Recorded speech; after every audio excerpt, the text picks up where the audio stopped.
Amin. Silakan duduk Bapak Ibu Saudara sekalian. Selamat pagi, Shalom. Kumaha Damang Bandung? Asik. Saya punya sebuah observasi pribadi bahwa orang paling ramah se-Indonesia itu ada di Kota Bandung. Yes. Saudara siap terima firman Tuhan pagi hari ini? Nah, karena ini baru pertama kali saya melayani di tempat ini, izinkan saya memperkenalkan diri. Terima kasih Pastor Andi dan all the leadership team untuk kesempatannya. Saya sudah menikah, mohon maaf kalau ada yang tertarik. Siapa tahu cari buat anaknya gitu ya.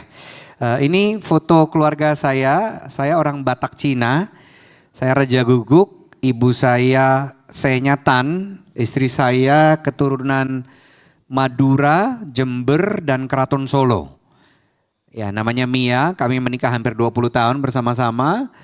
Kami dikaruniai dua orang putri manusia dan putri bulu dua juga.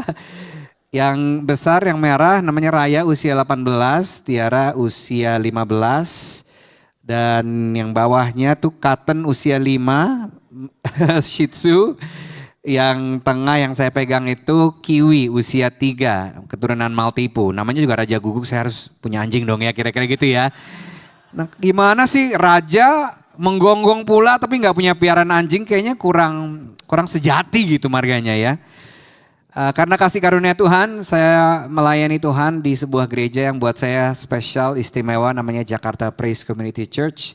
Saya melayani sepenuh waktu selama 27 tahun terakhir, puji Tuhan untuk kesempatannya. Mari kita sambut firman Tuhan, keluarkan catatan saudara. Kenapa Adam jatuh dalam dosa? Karena dia lupa mencatat, betul persis sekali. Nah saya akan mulai dengan sebuah penelitian yang menunjukkan bahwa bernyanyi ternyata memberikan manfaat bagi manusia dalam banyak hal.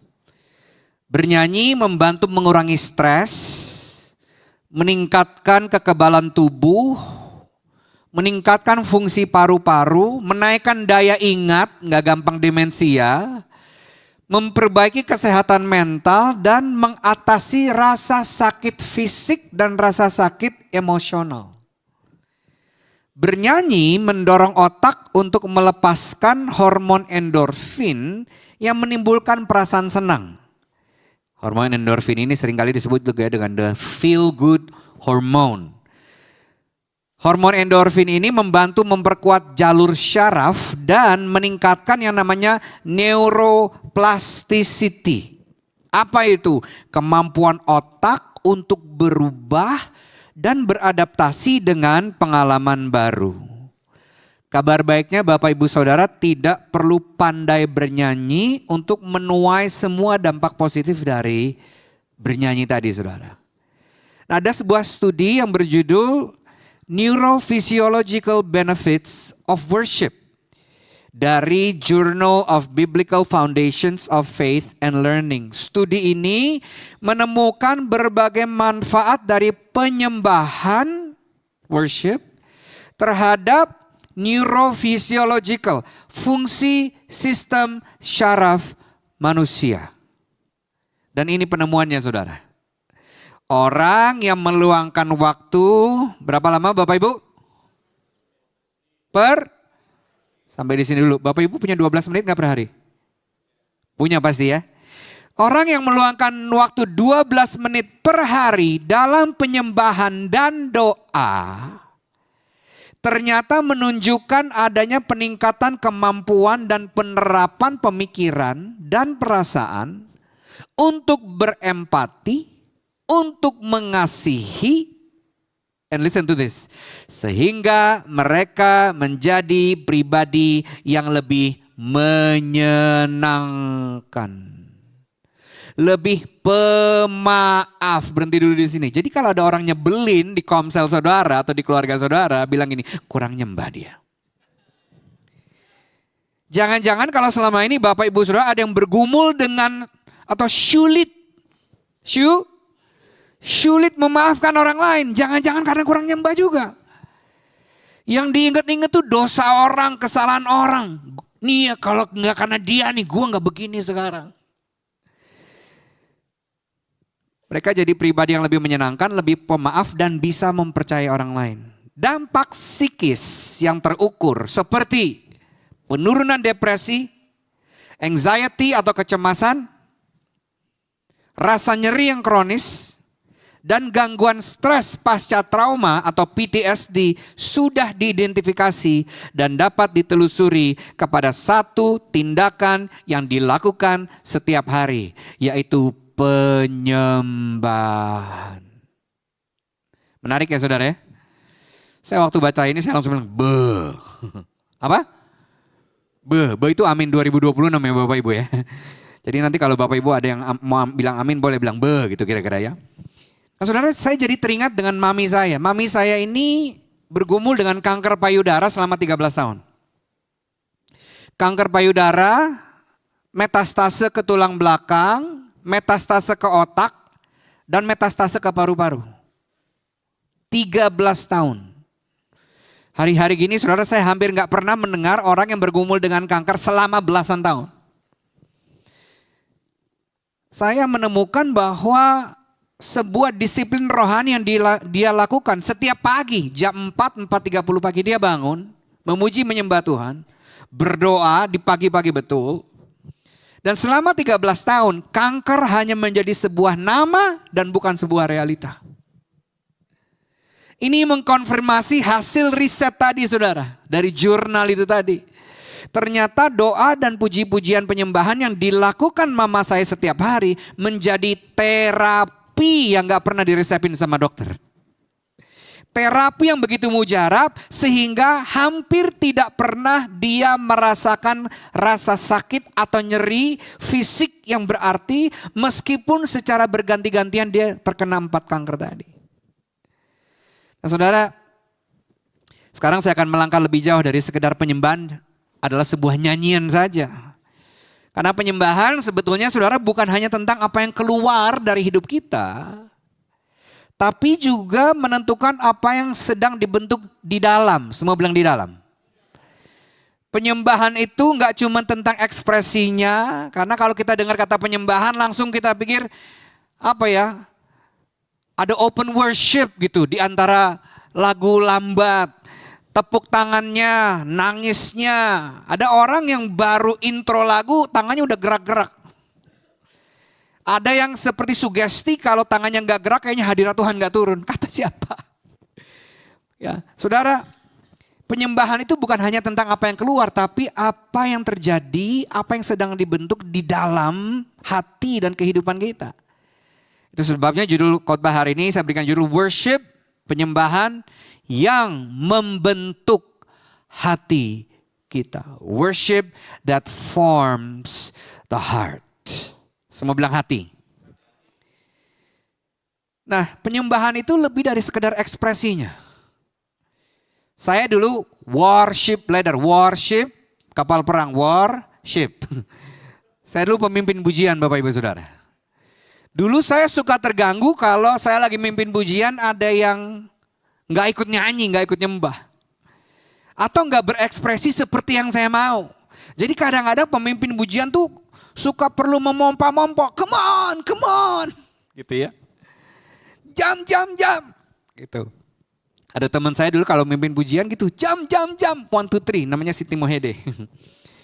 Dia kalau jam. 1, 2, 3. Saya bisa sampai 10. Bisa sampai 10. Dia kalau ngitung cuma sampai 3. Harusnya lebih lucu dari itu, tapi udah gak apa-apa. Mungkin di Bandung gak terlalu lucu. Kalau di Jakarta lucu banget loh tadi loh.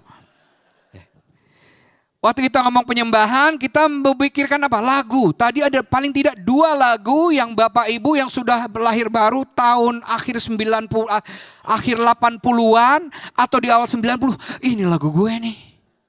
Betul ya? Begitu denger intronya, itu hadirat Tuhan udah turun. Tapi begitu dengar lagu baru, iki lagu apa toh? Sulit nyanyiinnya, nggak biasa gue nyanyiinnya. Atau kita ngomong tentang penyembahan, lalu kita berpikir lagu yang punya nilai sentimental tertentu. Karena lagu ini yang mengiringi saya waktu di rumah sakit. Lagu ini yang mengiringi kami waktu Tuhan memulihkan pernikahan kami, keuangan kami dan sebagainya. Tapi Alkitab menunjukkan bahwa penyembahan bukan tentang ekspresi saja, tapi tentang transformasi. Itu sebabnya saudara, penyembahan bukan hanya sesuatu yang sekedar menyentuh hati kita. Baca sama-sama dari kata namun. 3, 4. Namun sesuatu yang membentuk dan mengubahkan hidup kita. Gak heran dulu papa saya, kalau kami pergi ke gereja yang tepuk-tepuk tangan, dia protes. Ngapain lu pergi ke gereja tepuk-tepuk tangan? Sesat itu bah. Ngerti maksudnya ya? Kenapa? Bukan karena tepuk-tepuk tangannya. Tapi setelah pergi ke gereja yang gak sama dengan dia, lu pulang juga berantem sama kakak lu. Lu juga ribut sama adik lu. Jadi kalau pakai narasi hari ini, percuma lah lu nyembah tapi hidup lu gak berubah. Nah kira-kira gitu Bapak Ibu. Saya berdoa, saya sungguh berdoa. Tema penyembahan ini gak sekedar sesuatu aktivitas yang kita lakukan dengan rutin. Tapi orang yang menyembah, hidupnya pasti berubah. Semua bilang pasti. Nah kalau orang sering kali nyembah, hidupnya gak berubah, berarti ada yang salah di situ saudara. Penyembahan baru cuman berhenti di ekspresi saja. Belum sampai di level transformasi. Sekali lagi, penyembahan bukan sesuatu yang menyentuh hati kita. Ya, Tuhan menciptakan kita sebagai makhluk roh. Punya jiwa, tinggal dalam tubuh. Jiwa itu berbicara tentang pikiran, perasaan, dan kehendak. Perasaan atau jiwa kita itu seringkali Tuhan pakai menjadi pintu masuk untuk menyentuh, mengubahkan roh kita. Betul. Tapi tidak semerta-mata berhenti hanya di jiwani saja. Kesejatian penyembahan bukan terjadi waktu hati kita dipuaskan. Tapi kesejatian penyembahan terjadi waktu hidup kita diubahkan. Saya berdoa, saya sungguh berdoa. Bapak Ibu Saudara, bahkan jauh setelah tema penyembahan ini berlalu, hidup saudara akan terus diubahkan oleh Tuhan. Karena saudara adalah seorang penyembah, tempat keluarga, tempat profesi, tempat bisnis usaha, kampus di mana Tuhan taruh saudara akan berubah karena saudara yang adalah penyembah ada di situ. Masalahnya saudara, kita hidup di zaman di mana setiap hari ada begitu banyak hal yang berusaha membentuk hati kita tanpa kita sadar. Medsos membentuk cara kita menentukan identitas. Budaya hustle, banting tulang demi sukses, membentuk cara kita mengukur nilai hidup. Apalagi berita-berita yang akhirnya membentuk ketakutan, kekhawatiran, kecemasan kita. Iklan yang seliweran, belum lagi kalau saudara punya begitu banyak platform belanja online. Ada promo 11, 22, 33, 44, semuanya aja sampai Yesus datang. Pasti setiap bulan ada promo. Promo-promo itu, iklan-iklan itu seliweran membentuk apa? Hasrat dan keinginan kita. Yang tadinya gak pengen, tadinya gak butuh. Kayaknya yang merah belum punya. Kayak yang ini belum punya. Beberapa suami langsung lihat isinya. Tuh mah jangan dicek out dulu makanya. Ada di gereja kami beberapa waktu yang lalu lagi ada yang mau posting gitu ya Bapak Ibu. Mau posting pendetanya, lagi di video pendetanya. Tiba-tiba orang di depannya ngangkat handphonenya gak sengaja kelihatan keranjang belanja. Ini lagi khotbah, ya Allah. Lagi khotbah, Mbak ya jangan lihat keranjang belanja. Lihat firman Tuhan. Apalagi hari gini ayat udah ditampilkan saudara. Dulu zaman zaman kita dulu, kita bawa Alkitab gede-gede. Masih ingat zaman itu Bapak Ibu? Kalau ditanya dari mana? Ya ini kelihatan kan, batu bata ini. Ya dari gereja. Sekarang cuman mudah di handphone itu pun gak dibuat. Kenapa? Sudah ada slide-nya. Apalagi saudara, ada yang namanya recommendation algorithm. Algoritma rekomendasi di YouTube, di TikTok, di Instagram. Membentuk perhatian dan apa yang jadi fokus kita. Dan rekomendasi algoritma ini cuman hitungannya detik. Bapak Ibu ngelihat sebuah postingan dalam kurun sekian detik saja.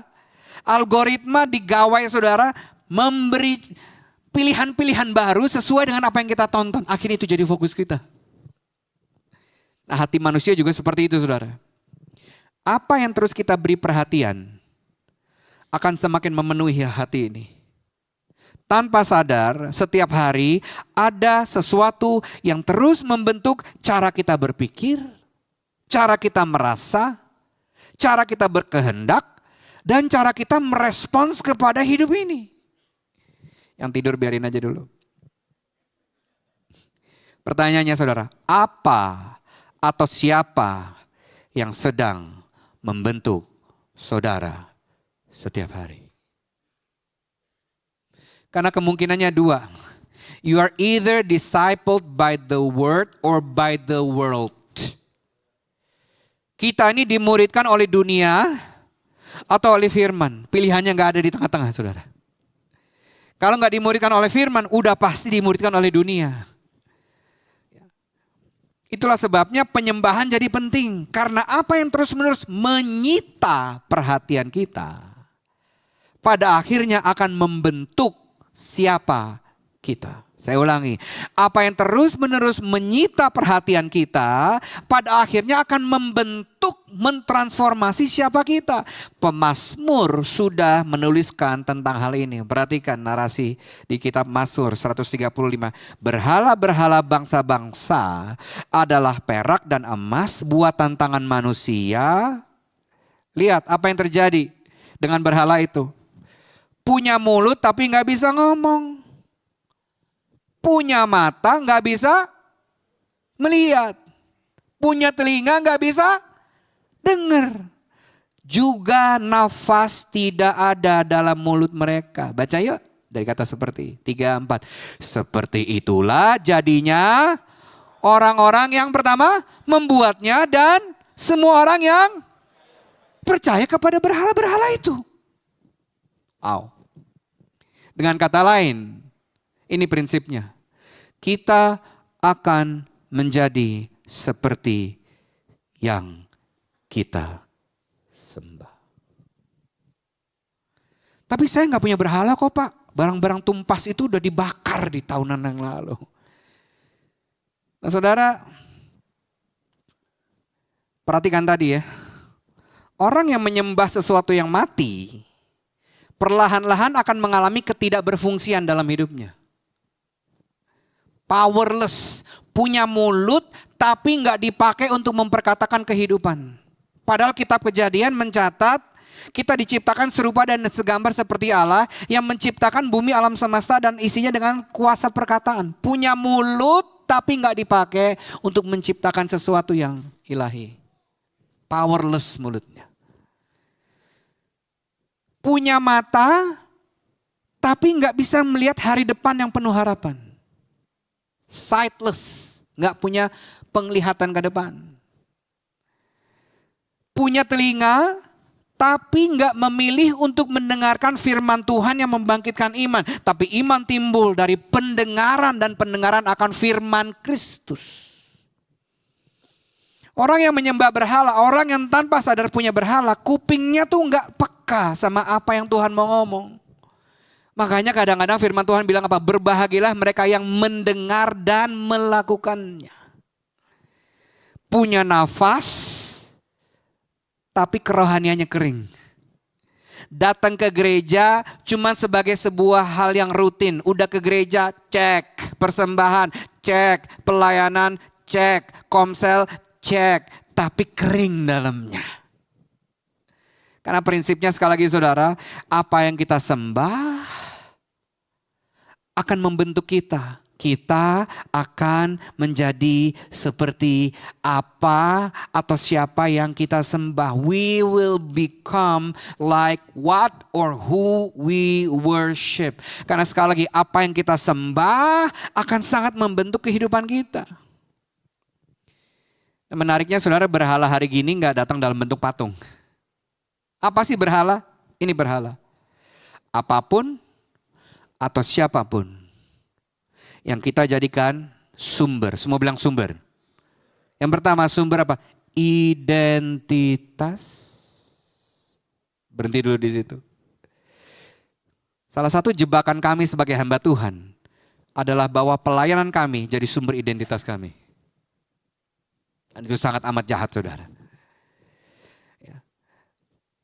Yang Yang pertama sumber identitas, yang kedua sumber apa? Rasa aman. Yang ketiga, sumber harga diri. Ini kata kuncinya, selain Tuhan. Berhala modern datang dalam bentuk apa saudara? Promosi jabatan, nominal omset, rekening bank, portfolio kekayaan, jumlah followers, penerimaan orang, dianggap sama orang, berteman sama orang-orang tertentu, image, reputasi, ingin pegang kendali, pengennya nyaman terus. Apa yang terus kita kejar dan kita pandang akan terus membentuk cara kita. Tadi ya kayak berhala tadi ya. Cara kita berkata, cara kita melihat, cara kita mendengar, dan cara kita memaknai kehidupan. Dan tahukah saudara bahwa keputusan-keputusan saudara juga diambil berdasarkan berhala-berhala tersebut. Karena sekali lagi prinsipnya kita akan menjadi seperti yang kita sembah.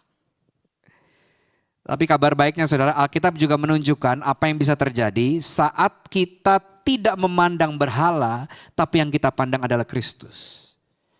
Saya titipkan dulu prinsipnya. Kedekatan menghasilkan pembentukan. Itu prinsipnya. Baca sama-sama 3, 4. Kedekatan menghasilkan pembentukan.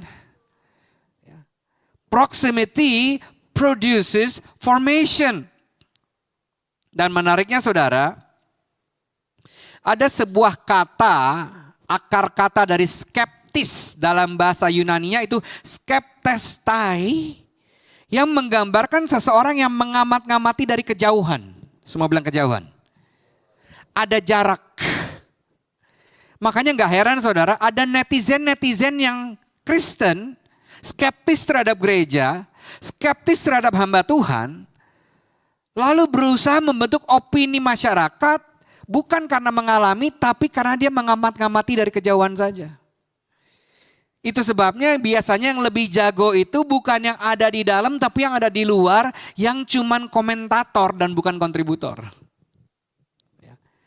Nah, kembali ke kedekatan kita dengan Tuhan. Sulit untuk menjadi seperti seseorang yang kita taruh jarak dengan dia. Banyak orang ingin kenal Yesus, tapi dari kejauhan. Disinilah bedanya antara tahu tentang Yesus dan kenal Yesus.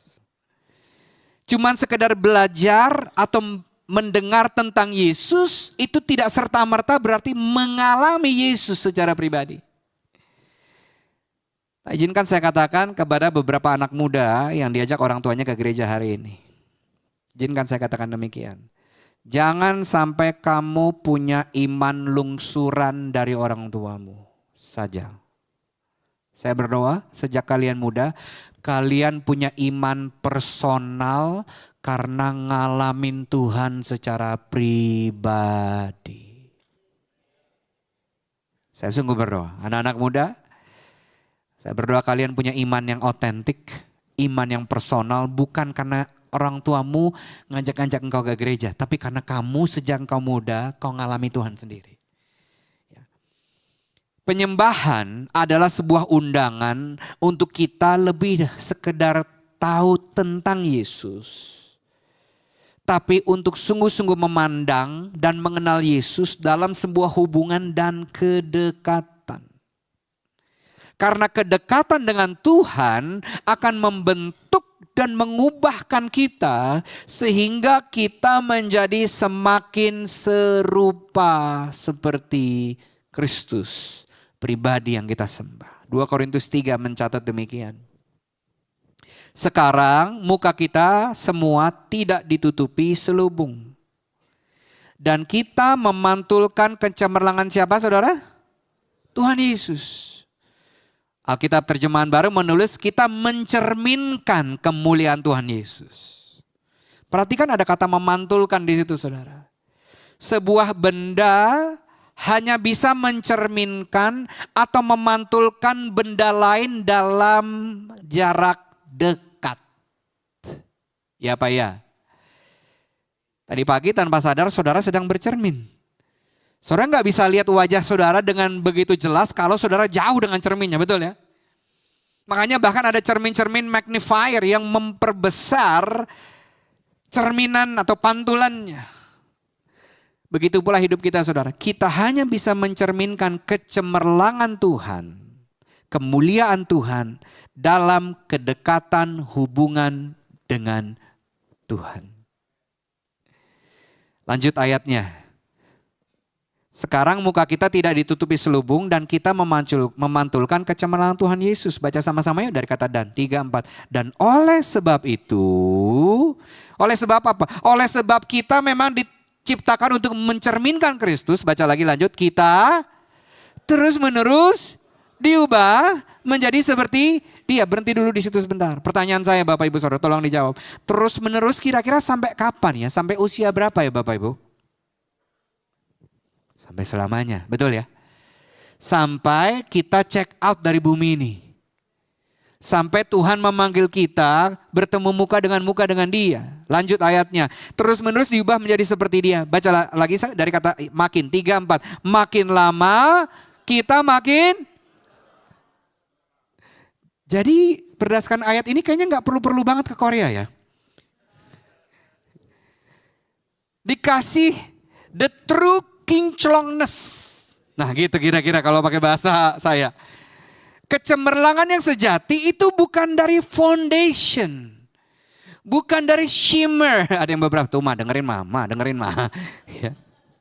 Baca yuk, baca lagi. Kecemerlangan itu dari roh. Dan roh itu adalah Tuhan. Hashtag the true kinclongness.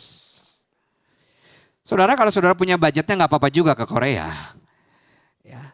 Tapi Alkitab saya menuliskan bahwa kecemerlangannya sesungguhnya itu bukan karena terus-menerus diubah, dipertirus ini itunya. Tapi terus-menerus diubah menjadi semakin seperti Dia.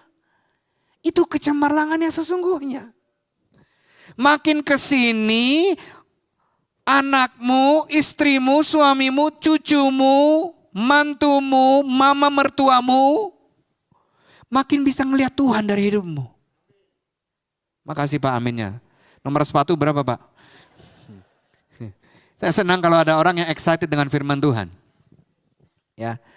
Mencerminkan Tuhan itu akibat.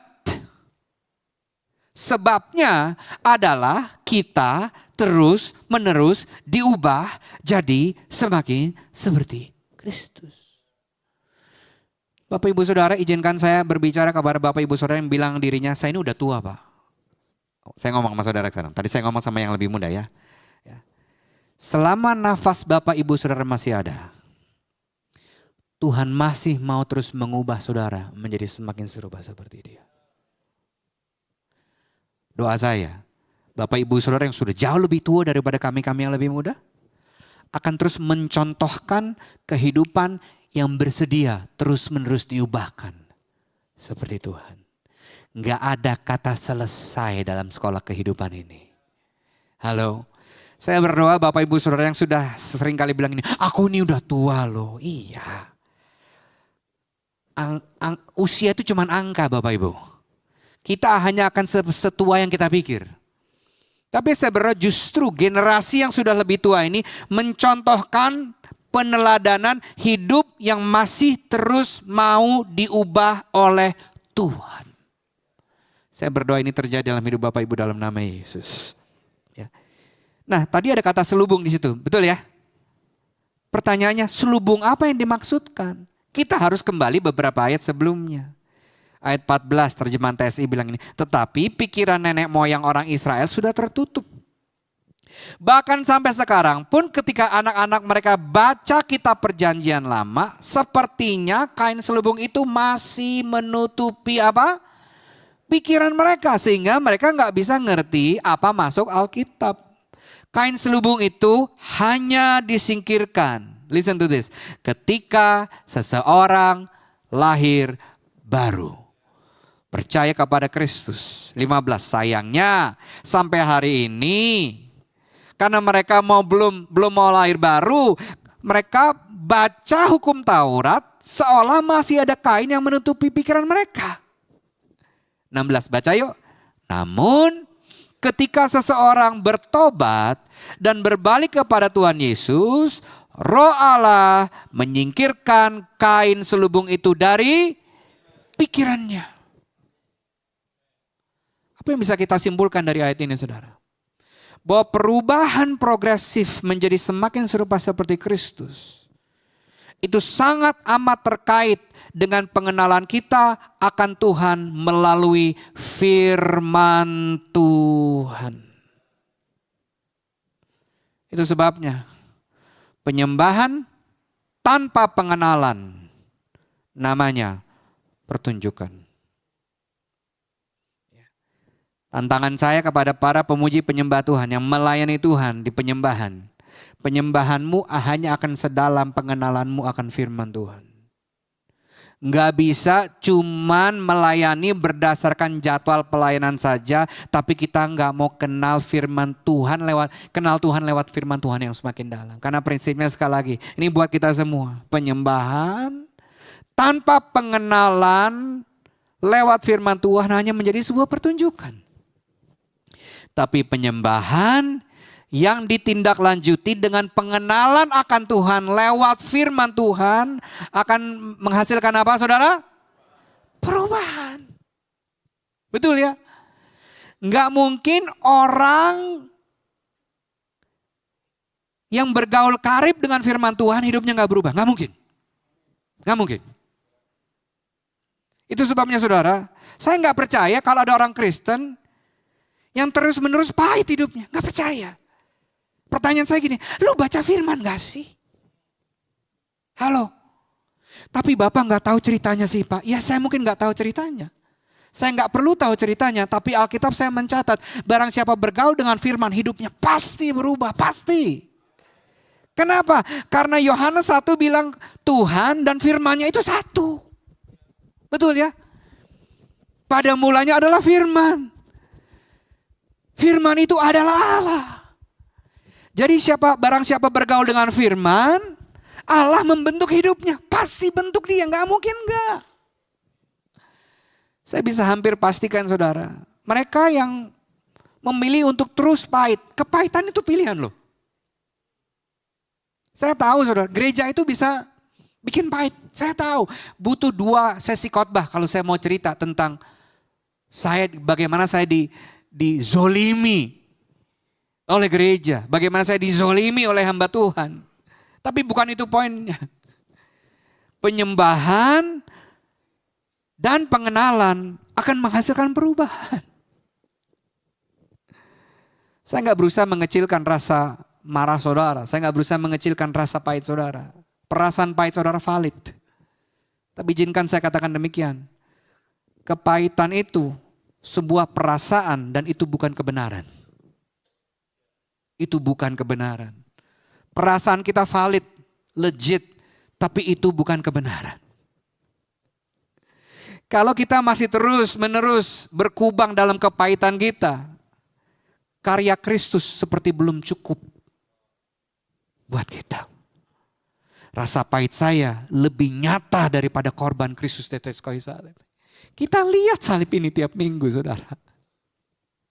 Saya sungguh berdoa, penyembahanmu yang ditindaklanjuti dalam pengenalanmu kepada Tuhan akan dalam firman Tuhan akan membuat engkau jadi pribadi yang bisa melepaskan pengampunan. Buat beberapa dari saudara, hari ini bisa menjadi hari kebangkitanmu. Hari ini bisa menjadi hari di mana enough is enough. Mulai hari ini aku akan memilih untuk mengampuni, melepaskan pengampunan kepada orang yang paling bersalah kepada aku. Saudara bukan korban, saudara pemenang. Saudara lebih daripada pemenang. Amin, saudara. Ya. Ingat prinsipnya tadi, saudara, kita akan menjadi seperti yang kita sembah. Nah, saya akan tutup dengan beberapa pertanyaan refleksi atau perenungan. Yang pertama, apa yang paling banyak mendapatkan perhatian saya akhir-akhir ini? Firman Tuhan kah? Atau penawaran-penawaran di media sosial kah? Atau di keranjang saudara kah? Apa yang paling sering memenuhi pikiran saya? Pak, bisnis saya lagi turun Pak, in this economy. Saya nggak mengecilkan kekhawatiran saudara. Bless you. Tapi saudara punya pilihan untuk memenuhi pikiranmu dengan kekhawatiran atau firman. Tanpa saudara sadar, kekhawatiranmu sudah kau sembah. Tanpa kau sadar. Tapi ya engkau hari ini bilang, Tuhan, aku mau mengganti narasi kekhawatiranku dengan firman-Mu. Ada 365 ayat yang berbunyi, jangan khawatir. 1 tablet per hari. Jangan khawatir. Saudara, pertanyaan saya, bisnismu punya siapa? Kalau bisnismu punya engkau, kau layak khawatir. Tapi kalau kau bilang, Tuhan, ini bisnisku. Tapi engkau pemilik utama dari bisnis. Dan kau akan lihat Tuhan yang pasang badan buat saudara. Jangan jadikan bisnismu berhalamu, saudara. Pertanyaan berikutnya, apa yang paling mudah mempengaruhi emosimu hari-hari ini?